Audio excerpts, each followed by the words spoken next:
मध्य प्रदेश का बांधवगढ़, जिसे कि बाघ संरक्षित क्षेत्र का नाम से बांधवगढ़ पूरे भारत में प्रसिद्ध है। और यदि इसी बाघ संरक्षित क्षेत्र में 10 हाथियों की मौत हो जाए तो पूरा प्रशासन ही हिल जाएगा, डगमगा जाएगा ये पूरा प्रशासन। जहां पर 10 गजराज की मौत का जिम्मेदार कौन है? आइए बात करते हैं मध्य प्रदेश में उमरिया जिले के बांधवगढ़ नेशनल पार्क। ये वही बांधवगढ़ नेशनल पार्क है जो कि विश्व प्रसिद्ध है। ये वही बांधवगढ़ नेशनल पार्क है जहां पर पहली बार सफेद शेर दिखाई दिए थे। आज यही बांधवगढ़ पूरे भारत में चर्चा का केंद्र बना हुआ है, क्योंकि इसी बांधवगढ़ में लगातार 2 दिनों में 10 हाथियों की मौत का मामला सामने आया है। आइए बात करते हैं 29 अक्टूबर की। 29 अक्टूबर को बांधवगढ़ में जब फॉरेस्ट का बीट गार्ड भ्रमण कर रहा था तो उस एक जगह पर 10 हाथी जमीन पर पड़े दिखाई दिए। सभी हाथी मर चुके थे। आइए बात करते हैं 29 अक्टूबर को। 29 अक्टूबर को बांधवगढ़ में जब फॉरेस्ट का बीट गार्ड भ्रमण कर रहा था तो उसे एक जगह 10 हाथी जमीन पर पड़े दिखे। ये सभी हाथी बीमार। इसके बाद बांधवगढ़ प्रबंधन में हड़कंप मच गया। तुरंत हाथियों का इलाज शुरू किया गया, लेकिन कुछ ही देर में 4 हाथियों की मौके पर ही मौत हो गई और उन्हें मृत घोषित कर दिया गया। इस तरह से 29 अक्टूबर को ही 4 हाथियों की मौत के बाद अगली सुबह रात तक जब एक एक करके इलाजत 4 और हाथियों की मौत हो गई और फिर अगले दिन इसी इलाजत के दौरान 2 हाथियों की और मौत होने पर यह आंकड़ा 10 का पहुंच गया। वहीं जिस कोदो की फसल पर 13 हाथियों का यह झुंड गया हुआ था और जिस कोदो की फसल को खाया है उसे वन विभाग की टीम ने नष्ट करवा दिया है। परंतु मैं आपको एक चीज को साफ साफ बताना चाहता हूं कि यदि कोदो की बात, तो कोदो की खेती और कोदो के विषय में हमारी टीम के लगभग 3 वर्षों की रिसर्च। कोदो के खाने से किसी भी प्रकार की मौत नहीं होती है। ये वास्तव में जो कोदो, कुटकी, रागी और अन्य जो मिलेट्स हैं, जिन्हें हम गरीबों का अन्न कहते थे, आज वह अमीरों का भोजन बन चुका है। यदि हम बात करें कोदो में, तो कोदो में हाईली एंटीऑक्सीडेंट नाम चीजें पाई जाती हैं, जिससे मौत होने की कोई संभावना ही नहीं है। यह बांधवगढ़ टाइगर रिजर्व क्षेत्र में वहां के प्रबंधकों के द्वारा एक झूठी कहानी है, जिस कहानी से पर्दाफाश होना अभी बाकी है।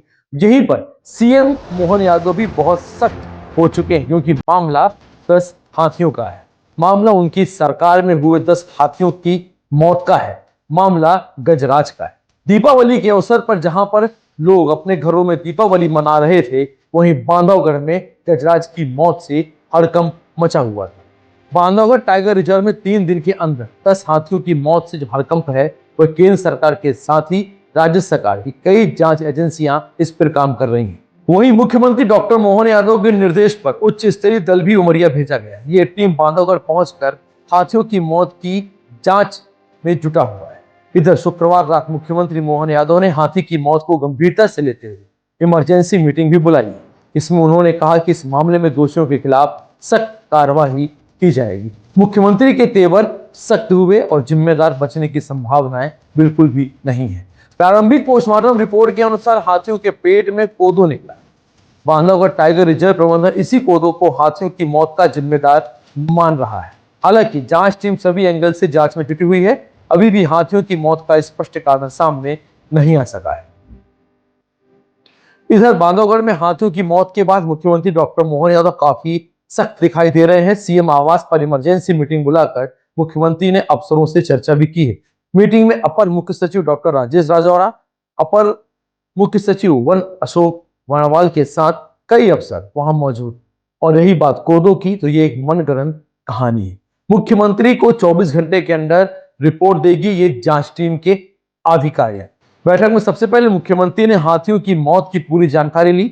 मुख्यमंत्री ने इस मामले के सभी पहलुओं की जानकारी लेकर उच्च स्तरीय दल बांधवगढ़ भेजने के निर्देश भी दिए हैं।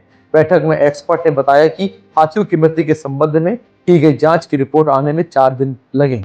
इस अवधि में घटना से जुड़े विभिन्न बिंदुओं पर जांच की जा रही है। वहीं वन राज्य मंत्री दिलीप अहिरवार और 2 वरिष्ठ अधिकारी मामले की जांच के लिए उमरिया जाएंगे। वन राज्य मंत्री के साथ अपर मुख्य सचिव अशोक वर्णवाल और राज्य वन प्रमुख पीसीसीएफ असीम श्रीवास्तव भी उमरिया जाएंगे और ये अधिकारी 24 घंटे में मुख्यमंत्री को रिपोर्ट सौंपेंगे। तो जो बांधवगढ़ प्रबंधन की कोदो को लेकर और ऐसे अन्य रत्न को लेकर जो एक भ्रांतियां फैलाई जा रही, इस भ्रांतियों पे आप बिल्कुल भी ना। कोदो हाईली एक्सीडेंट कैल्शियम युक्त शुगर फ्री एक ऐसा अनाज है जिसमें यदि कोदो को यदि खाने से यदि आपको लगता है कि आप बीमार पड़ रहे हैं तो ऐसा कुछ भी नहीं है। कोदो के खाने के बाद केवल उसमें हल्का नशा आता है, क्योंकि नशे में कोदो यदि कोदो में सीपेज होता है, कोदो में सीत आती है, और यदि कोदो में किसी भी प्रकार का कालापन आता है तो उसकी जांच के लिए कोदो को लैब टेस्ट के लिए भेजा जाता है। और यदि कोदो को खाने के बाद मृत्यु होती है तो ऐसा संभव नहीं है, क्योंकि हमारे जीवन कोदो का और मिलेट्स का बहुत बड़ा महत्व है। यदि हम बात करें कोदो में तो हमारे क्षेत्र के खासकर भारत में रहने वाले पुरातन आदिवासी परिवार के लोग कोदो से ही अपना जीवन यापन, और कोदो, कुटकी, रागी और इन जैसे मिलेट्स जो कि अन्न रत्न की जिन्हें उपाधि दी गई है, उनसे मौत होना संभव नहीं है। अब बात करना है कि बांधों का प्रबंधन इस कोदो को लेकर किस प्रकार से भ्रांतियां फैलाने में लगा हुआ है। यदि ऐसा होता है तो हम कोदो के प्रति बांधों का प्रबंधन के ऊपर भी हाई कोर्ट जाने के लिए तैयार खड़े हुए हैं। इस बात का ध्यान रखें कि मैं पुनः कह रहा हूं कि हाथियों की मौत का जिम्मेदार जो वहां का प्रबंधन है, ऐसे कई मामले बांधवगढ़ प्रशासन की तरफ से आ चुके हैं। कहीं जानवरों की मौत तो कहीं शेर की खाल का वहां पर बिक्री होना, शेर की खाल, शेर की नाखूनों का वहां पर अवैध रूप से बिक्री होने का मामला भी कई बार बांधवगढ़ प्रशासन के सामने आ चुका है। आप क्या सोचते हैं इन हाथियों, इन गजराजों की मौत के पीछे आखिर किसका हाथ? नमस्कार, जय हिंद, धन्यवाद।